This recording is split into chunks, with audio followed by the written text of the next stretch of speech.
qui est l'Égyptien, arabe, africain, qui a remporté la présidence de l'UNESCO. Que la paix soit sur vous.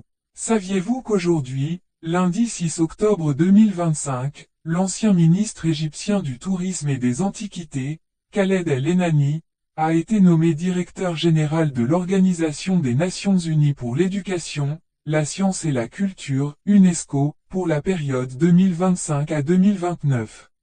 Cette victoire témoigne de l'ambition renouvelée de l'Égypte de jouer un rôle plus important au sein des institutions internationales œuvrant pour la culture, l'éducation et la science.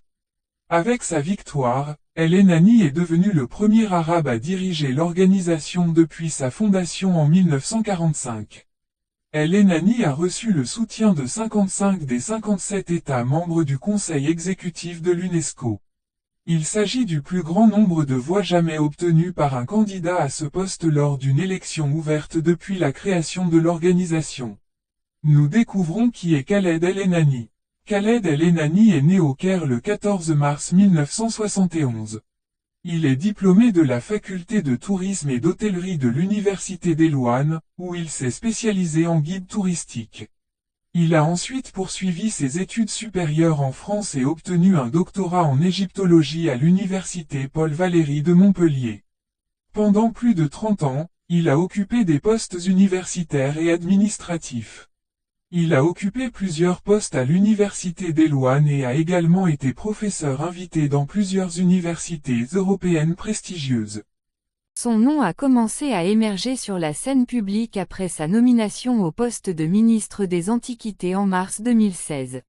Il a ensuite assumé le poste de ministre du Tourisme et des Antiquités suite à la fusion des deux ministères en 2019. Il a été le premier à occuper les deux postes depuis leur séparation dans les années 1960. Au cours de son mandat, il a supervisé plusieurs projets culturels majeurs, notamment le développement du Grand Musée égyptien et l'ouverture du Musée national de la civilisation égyptienne. Il a également organisé des événements culturels internationaux, notamment le défilé des momies royales, qui a vu le transfert de plusieurs rois et reines de l'Égypte ancienne au Musée de la civilisation égyptienne de Fostat, événement qui a bénéficié d'une large couverture médiatique internationale. El-Enani a souligné à plusieurs reprises sa volonté de présenter une nouvelle vision au sein de l'UNESCO, fondée sur une expertise académique et administrative combinée à une vaste expérience de terrain dans les domaines du patrimoine, du tourisme et de l'éducation. Il a également insisté sur l'importance de soutenir les pays en développement, de promouvoir le dialogue et la diversité culturelle, et de renforcer le rôle mondial de l'organisation, en s'appuyant sur son expérience de ministre, de chercheur et de directeur de musée. L'UNESCO est l'une des principales institutions spécialisées des Nations Unies. Fondée en 1945, son siège est à Paris, en France. L'organisation se concentre sur la promotion de la coopération internationale dans les domaines de l'éducation, de la science, de la culture et de l'information, afin de soutenir la paix, le développement durable et les droits de l'homme. Elle supervise également des programmes de grande envergure, notamment la protection des sites du patrimoine mondial, le soutien à la liberté d'expression, l'amélioration de la qualité de l'éducation et la promotion de la diversité culturelle et linguistique. La directeur, Rice, général, de l'UNESCO est élue, à l'issue d'un processus en plusieurs étapes, commençant par la présentation des candidatures par les États membres.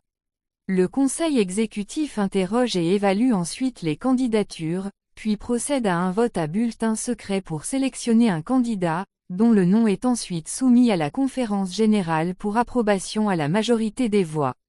Le mandat de la directeur, Rice, général, est de 4 ans, renouvelable une fois. Pendant ce mandat, elle est responsable de la mise en œuvre des programmes et projets en coopération avec les États membres, de la gestion du budget et des ressources humaines, et de la représentation de l'organisation sur la scène internationale. Elle présente également des initiatives stratégiques qui renforcent son rôle, conformément aux valeurs des Nations Unies telles que la paix, l'égalité et les droits de l'homme. Que votre santé soit toujours en sécurité. Sincères salutations.